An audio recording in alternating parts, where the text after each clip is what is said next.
Hello ji, नमस्कार। Welcome to the education. मैं Ajay sir आज आपके लिए जेएसएससी सीजीएल 2023 में कंप्यूटर विषय में आज का जो आपका सेट लेकर के आया हूँ वो कंप्यूटर सेट 5। क्या है? सेट 5। मैंने अभी तक आपको जितने भी सेट बताया 1 2 3 4 तक वो आपने देख ही लिया होगा, और ये क्वेश्चन आपके लिए कितना भी आई है आपको तो पता चल ही गया होगा। तो चलिए आज सेशन को बिना लेट किए हुए स्टार्ट करते हैं आज का क्लास 5, वो भी सेट 5 के साथ। ठीक है, आप अगर ये सेट 5 अगर 1 2 3 4 पढ़ लिए हैं तो आज पढ़िए मेरे साथ सेट 5 को करते हैं। और आप भी मेरे साथ क्या करते चले आओ, एक टेस्ट देते चले आओ। 20 टॉप 20 क्वेश्चन जो लेकर के आया हूं वो आपके लिए कंप्यूटर में बहुत ही लाभदायक होगा, बहुत ही इजी के साथ। ठीक है, तो आप भी कमेंट करके बताना कि आपका 20 में कितना आया है। ठीक है, चलिए सबसे पहले स्टार्ट करते हैं क्वेश्चन नंबर 1 से। क्वेश्चन नंबर 1 क्या कह रहा है?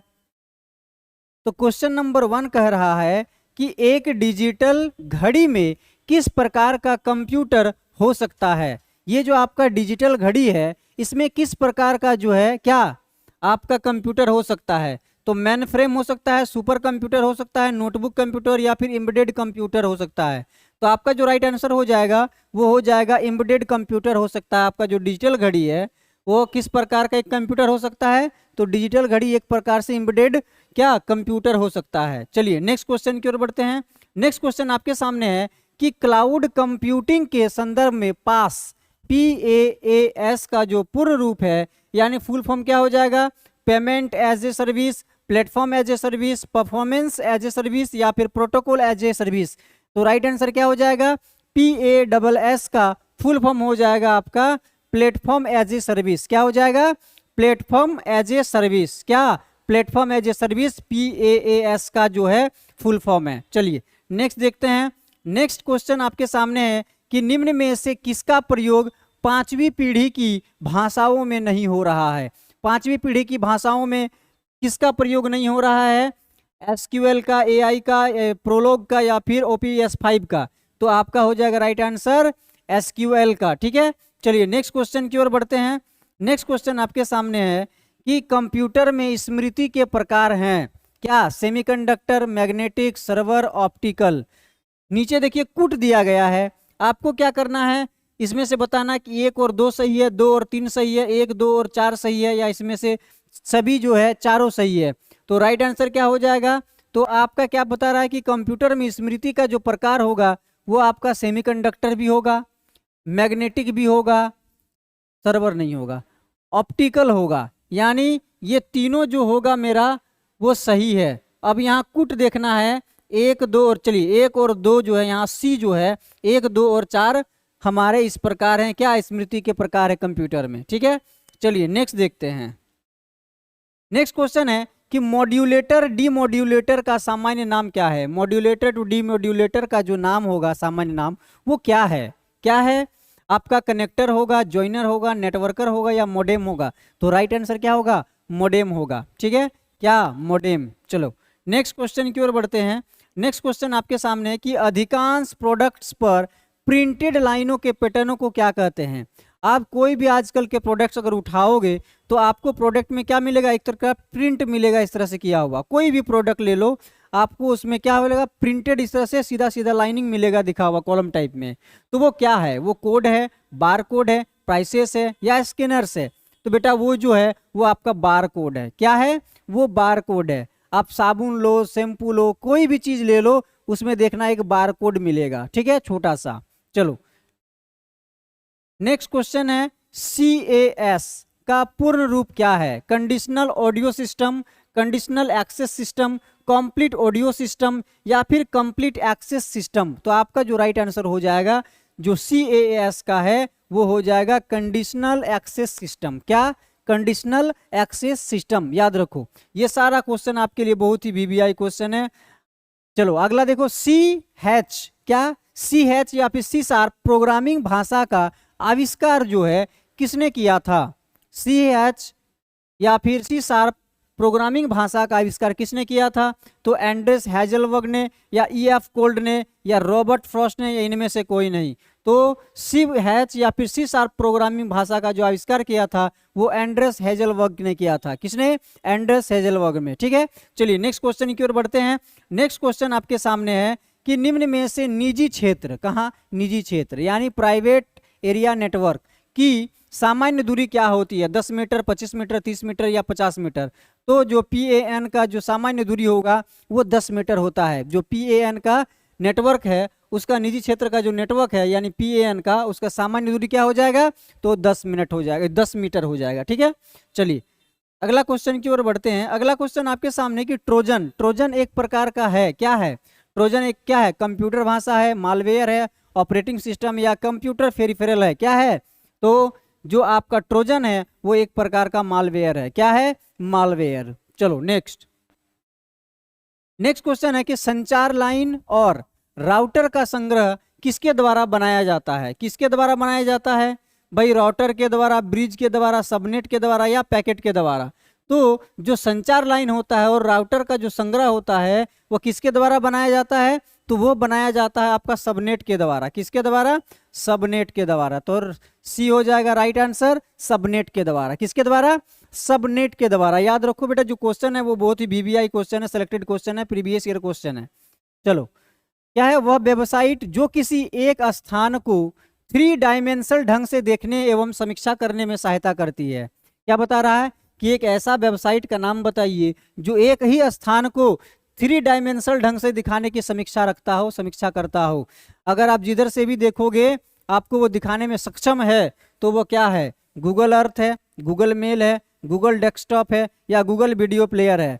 तो वो है आपका गूगल अर्थ। आपके मोबाइल में प्ले स्टोर से मिल जाएगा क्या, क्या गूगल अर्थ। अगर आप उसे गूगल अर्थ यूज करते हो, आप किसी भी एरिया को सर्च करते हो तो वो 3 डायमेंशनल ढंग से देखने को सब तरफ से दिखाएगा, वो जिधर से आप घुमाना चाहो घुमा फिरा के देख सकते हो। ठीक है, तो वही बता रहा है क्या, गूगल अर्थ। चलो नेक्स्ट क्वेश्चन देखते हैं। नेक्स्ट क्वेश्चन आपके सामने है कि ईमेल खाते के स्टोरेज एरिया को सामान्यतः कहते हैं। आपके ईमेल में जो स्टोरेज का एरिया है उसे क्या कहते हैं, अटैचमेंट कहते हैं, हाइपरलिंक कहते हैं, मेल बॉक्स कहते हैं या फिर IP एड्रेस कहते हैं।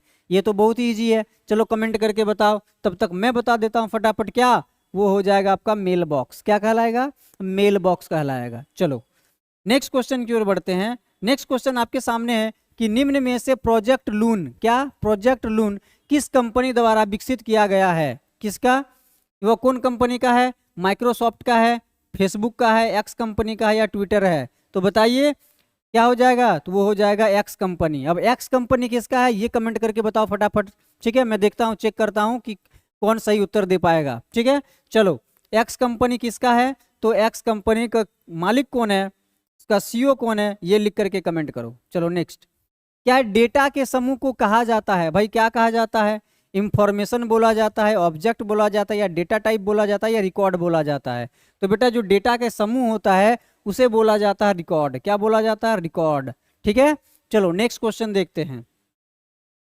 नेक्स्ट क्वेश्चन आपके सामने है कि एकीकृत पारीपथ यानी इंटीग्रेटेड सर्किट का जो आविष्कार किसने किया। तो इंटीग्रेटेड सर्किट का आविष्कार किसने किया, बता दीजिए फटाफट, किसने किया। चलो रोगिंगटन रेड ने, जॉन वेकस ने, जॉ किल्वी ने या फिर स्टीव जॉब्स ने। तो बेटा जो इंटीग्रेटेड सर्किट है उसका जो है कौन आविष्कार किया है, तो जैक किल्वी ने। किसने, जैक किल्वी ने। ठीक है, चलो नेक्स्ट क्वेश्चन की ओर बढ़ते हैं। नेक्स्ट क्वेश्चन है कि इनपुट एवं आउटपुट उपकरण यानी डिवाइस, ठीक है, इनपुट और आउटपुट डिवाइस जो है उसका नियंत्रण किसके द्वारा किया जाता है। तो किसके द्वारा किया जाता है इनपुट और आउटपुट डिवाइस का नियंत्रण, कंट्रोल यूनिट के द्वारा, मेमोरी यूनिट के द्वारा, अर्थमेटिक लॉजिक यूनिट के द्वारा या फिर इनपुट डिवाइस के द्वारा। बताइए जो आपका आउटपुट उपकरण है या इनपुट उपकरण है उसका नियंत्रण किसके द्वारा किया जाता है, तो आपका वो कंट्रोल यूनिट के द्वारा किया जाता है। किसके द्वारा, कंट्रोल यूनिट के द्वारा जो है इनपुट और आउटपुट डिवाइस का नियंत्रण किया जाता है। ठीक, चलो नेक्स्ट क्वेश्चन की ओर बढ़ते हैं, देखते हैं अगला क्वेश्चन क्या है। अगला क्वेश्चन आपके सामने है कि सहायक यानी ऑक्सिलरी मेमोरी को लोकप्रिय रूप से किस नाम से जाना जाता है। ऑक्सिलरी जो आपका मेमोरी है उसको और किस नाम से जाना जाता है, या सहायक जो मेमोरी है उसको किस नाम से जाना जाता है। ठीक है, primary storage, secondary storage, random access storage device या प्रोसेसिंग यूनिट। तो आपका जो सहायक मेमोरी है या ऑक्सिलरी मेमोरी है उसको जो फेमस नाम है वो आपका है सेकेंडरी स्टोरेज के नाम से भी जाना जाता है। किस, कैसा, सेकेंडरी स्टोरेज। ठीक है, याद रखो। चलो नेक्स्ट क्वेश्चन देखते हैं। नेक्स्ट क्वेश्चन आपके सामने है कि निम्नलिखित में से कौन कंप्यूटर में रजिस्टर नहीं है, कौन रजिस्टर नहीं है कंप्यूटर में। देख लीजिए, संचयकर्ता, स्टैक पॉइंटर, प्रोग्राम काउंटर या फिर बफर। इसमें से एक जो है वो कंप्यूटर में रजिस्टर नहीं है, तो वो है बफर। क्या? बफर। बफर जो है कंप्यूटर रजिस्टर में नहीं है। चलो नेक्स्ट क्वेश्चन आपके सामने है कि कंप्यूटर सिस्टम में कैश के उपयोग के कारण बढ़ता है। कैश के उपयोग के कारण क्या बढ़ता है भाई? प्रोग्राम के लिए उपलब्ध मेमोरी स्थान बढ़ता है, या डेटा के लिए उपलब्ध मेमोरी स्थान बढ़ता है, या मेमोरी एक्सेस की उपलब्ध गति बढ़ता है, या सीपीयू की संबोधित रेंज बढ़ता है। तो आपका जो कंप्यूटर सिस्टम है, अगर कैश के उपयोग के कारण अगर कैश का उपयोग करेंगे तो उसमें बढ़ेगा। क्या बढ़ेगा? तो वो हो जाएगा आपका सी, मेमोरी एक्सेस की उपलब्ध गति बढ़ेगा। क्या बढ़ेगा? मेमोरी एक्सेस की उपलब्ध गति बढ़ेगा। ठीक है, तो आपने अभी तक सारा टॉप 20 क्वेश्चन को संग्रह को देख लिया है, आपने मेरे साथ साथ भी किया है, आपने कमेंट भी किया है, बहुत अच्छे। लेकिन आप क्या करो, ये सारे क्वेश्चन को रिपीट करके देखो, 3-4 बार करके देखो, आपके दिमाग में वो सेट हो जाएगा। हाँ, एक बच्चे ने कमेंट किया था कि सर बाइलिंगुअल लाइए। ठीक है, तो मैं कोशिश करता हूं कि जो आपका नेक्स्ट क्लास होगा या आने वाला क्लास होगा वो बाइलिंगुअल होगा, यानी दोनों ही भाषा में होगा, इंग्लिश में भी होगा और हिंदी में भी होगा। ठीक है, तो आपको टेंशन लेने की कोई जरूरत नहीं है, टेंशन हम पर छोड़ दो, आप सिर्फ तैयारी करो बढ़िया से। आपका इस बार सचिवालय में आप निकाल ही लोगे, ये मुझे पता है। ठीक है, तो आपने देख लिया ये टॉप 20 क्वेश्चन। ठीक है, चलो बताइए आज का आपका जो सेशन है वो कंप्यूटर क्लास का जो सेट 5 है वो कैसा लगा? बहुत ही ईजी लगा। और साथ में आज का जो सेशन है उसको क्या कीजिए, फटाफट लाइक कर दीजिए, फटाफट कमेंट कर दीजिए, दोस्तों को शेयर कर दीजिए ताकि उनका भी कल्याण हो जाए। और सब्सक्राइब तो आप बिना बोले कर ही देते हो, फिर भी कहूँगा एक बार कि सब्सक्राइब जरूर करना। ठीक है, चलो आज का सेशन ये समाप्त करते हैं। जय हिंद, जय भारत, धन्यवाद।